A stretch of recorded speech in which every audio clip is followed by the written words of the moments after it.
तो दोस्तों ये है हमारा फार्म हाउस। चलिए आज आपको हमारे फार्म हाउस का पूरा टूर करवाता हूँ मैं। तो दोस्तों मेरा नाम है विशाल सिंह। मैं रहता हूँ राजस्थान के सिरोही जिले के आबू रोड शहर के एक छोटे से गांव में।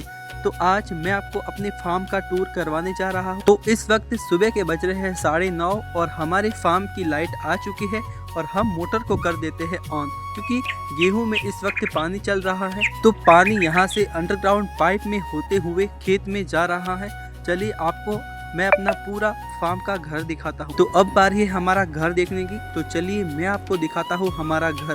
तो दोस्तों हमने फार्म पर कुछ इस टाइप का घर बना रखा है, जहाँ पर एक कमरा हमने इंसानों के लिए रहने के लिए बनाया है, तो वही दूसरी ओर हमने ये भैंसों के चारे के लिए एक बड़ा सा हॉल रखा है। यहाँ हम भैंसों के लिए सूखा चारा स्टोर करके रखते हैं ताकि ये बरसात से बचा रहे।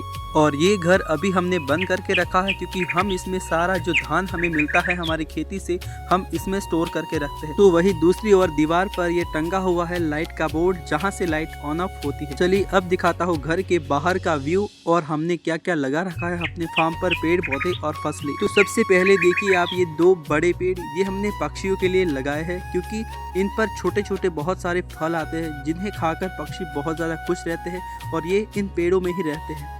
दूसरी तरफ ये सूख रही है हमारी सौंफ।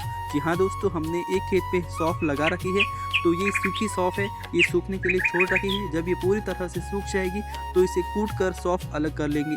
बाकी ये सूख रही है ताज़ा सौंफ। बाकी जो हमने आंगन में हमारी पाइप अंडरग्राउंड करके रखी है उसका पानी यहाँ निकलता है और यहाँ से होता हुआ सीधे खेत में जाता है। तो इसके अलावा हमने लगा रखे हैं हमारे फार्म पर कुछ पपाया के पौधे। इसके अलावा ये है तुअर के पौधे। आपने जो तुअर की दाल खाई होगी वो इन्हीं पौधों से बनती है। तो ये है हमारे गेहूं का खेत जिसमें पानी चल रहा है। गेहूं हमारे इस स्टेज पर आ गए हैं कि इनमें से सारी बालियां निकल चुकी हैं। अभी इसमें चौथा पानी लग रहा है। गेहूं हो गए, पपीते हो गए और ये है अब हमारे अरबी के पौधे। जी हाँ दोस्तों, अरबी के कुछ मैंने पल्प लगाए थे, तो ये अरबी इतनी बड़ी हो गई है, अब ये हार्वेस्ट के लिए रेडी है। हम कुछ दिनों बाद इसे हार्वेस्ट करेंगे। और ये है फाइनली हमारा कुआं जिसमें से पानी आता है। ये देखिए आप इसके अंदर का व्यू। तो अब मैं जा रहा हूँ हमारे फार्म के बाहर, जो दूसरों के खेत है हमारे आस पड़ोस वालों के, वो दिखाने जा रहा हूँ। और हमने दूर हमारा लहसुन भी लगा रखा है, तो चलिए आप सभी को वो भी दिखाता हूँ। तो आप मेरे चारों तरफ देख सकते हैं कि लोगों ने कितना कुछ लगाया हुआ है। तो ये है पशुओं के लिए चारा, ये है गेहूँ, और इसके अलावा ये जो आप लकड़ियाँ देख रहे हैं ये इन्होंने जंगली जानवरों से बचाने के लिए अपनी फसल को लगाया हुआ है। इस पर ये तार लपेटेंगे ताकि आवारा पशु और जंगली जो सूअर होते हैं उनसे हमारी फसल की रक्षा हो सके। तो अब मैं पहुंच गया हूं अपने लहसुन वाले खेत पर। जी हाँ दोस्तों, जिस पर हमने 10 से 15 क्यारियां लहसुन की लगा रखी है। तो चलिए मैं आपको करीब से भी दिखा देता हूँ।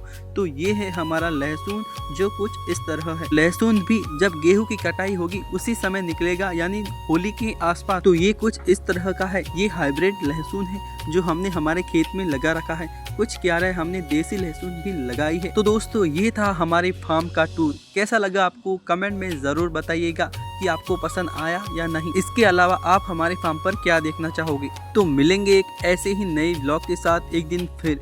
आप सभी का तहे दिल से शुक्रिया इस व्लॉग को देखने के लिए। और आप अगर देख रहे हो तो हमारे चैनल को सब्सक्राइब भी कर लीजिए। राधे राधे।